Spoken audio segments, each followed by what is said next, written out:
സ്വാഭാവികമായ ഒരു സൗഹൃദ സന്ദർശനമായിരുന്നു. പിതാവായിട്ട് കണ്ടു, എല്ലാ കാര്യങ്ങളും സംസാരിച്ചു, ഒരു സൗഹൃദം പങ്കിട്ടു. തീർച്ചയായിട്ടും ഇനി എന്തെങ്കിലും കാര്യങ്ങളൊക്കെ ഉണ്ടെങ്കിൽ ഇനിയും വരാലോ. അപ്പോൾ എല്ലാ കാര്യങ്ങളിലും ഒരുമിച്ച് എല്ലാ പിന്തുണയും അദ്ദേഹം അറിയിച്ചിട്ടുണ്ട്.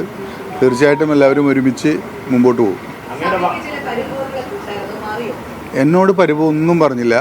എന്നോട് സൗഹൃദമാണ് പങ്കിട്ടത്, സന്തോഷമാണ് അറിയിച്ചത്. തീർച്ചയായിട്ടും എല്ലാ കാര്യങ്ങളിലും ഒരുമിച്ച് പോകും.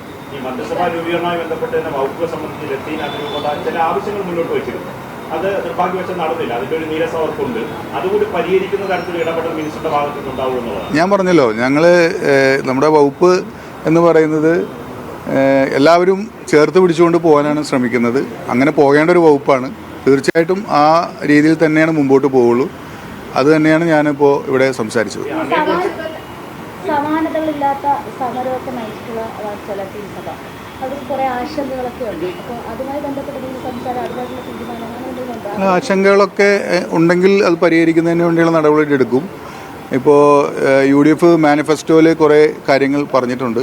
ആ കാര്യങ്ങളൊക്കെ നടപ്പാക്കാനുള്ള ശ്രമമാണ് ഞങ്ങളിപ്പോൾ നടത്തുന്നത്. പ്രധാനപ്പെട്ട ചില കാര്യങ്ങൾ, ഒന്ന് വിഴിഞ്ഞ തുറമുഖം, ആ തുറമുഖവുമായി ബന്ധപ്പെട്ട പുനരധിവാസ പാക്കേജുമായി ബന്ധപ്പെട്ട ചില അതിർത്തികൾ ലത്തീൻ സമൂഹം നേരത്തെ ഉന്നയിച്ചിരുന്നു. മറ്റൊന്ന് മുതലപ്പുഴയിലെ അപകടങ്ങളുമായി ബന്ധപ്പെട്ട പ്രശ്നം. അങ്ങനെ തിരുവനന്തപുരത്ത് സെൻസിറ്റീവായ നിരവധി പ്രശ്നങ്ങളുണ്ട്. അപ്പോൾ അതുകൂടി കേൾക്കാൻ കഴിയുന്ന ഒരു വിഭാഗത്തിൽ നിന്ന് ഒരാൾ വേണമെന്നായിരുന്നു ലത്തീൻ അതിരൂപത മുന്നോട്ട് വെച്ചത്. അപ്പോൾ അത്തരം വിഷയങ്ങൾ മിനിസ്റ്റർ പഠിക്കുമോ? തീർച്ചയായിട്ടും പഠിക്കും. അതുകൂടി കേൾക്കാനുള്ള എല്ലാ മനസ്സുമുള്ള ആളാണ് ഞാൻ. തീർച്ചയായിട്ടും അത് ഇവിടെ പറഞ്ഞിട്ടുണ്ട്. അവരും എല്ലാ പിന്തുണയും അറിയിച്ചിട്ടുണ്ട്. ഓക്കെ. അല്ല, അവരുടെ പ്രശ്നങ്ങൾ പരിഹരിക്കുന്നതാണ് നമ്മുടെ വകുപ്പ്. തീർച്ചയായിട്ടും അതിനുവേണ്ടിയുള്ള ശ്രമമാണ് നടത്തുന്നത്.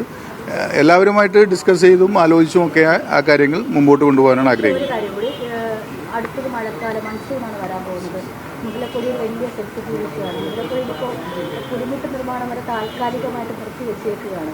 അപ്പോൾ അതിലെന്തെങ്കിലും തീരുമാനം? അതിൽ ഇപ്പോൾ മൺസൂൺ വരുന്നത് സംബന്ധിച്ച് കുറച്ച് പ്രശ്നങ്ങളുണ്ട്. അപ്പോൾ അതിനെടുക്കേണ്ട മുൻകരുതലുകളെക്കുറിച്ച് ചർച്ച ചെയ്യുന്നുണ്ട്. ഇന്നും നാളെയായിട്ട് അതിനുള്ള ചർച്ചകൾ നടത്തി വേണ്ട നിർദ്ദേശങ്ങൾ കൊടുക്കും, വേണ്ട മുൻകരുതലുകൾ എടുക്കും. എനിക്കറിയാലോ.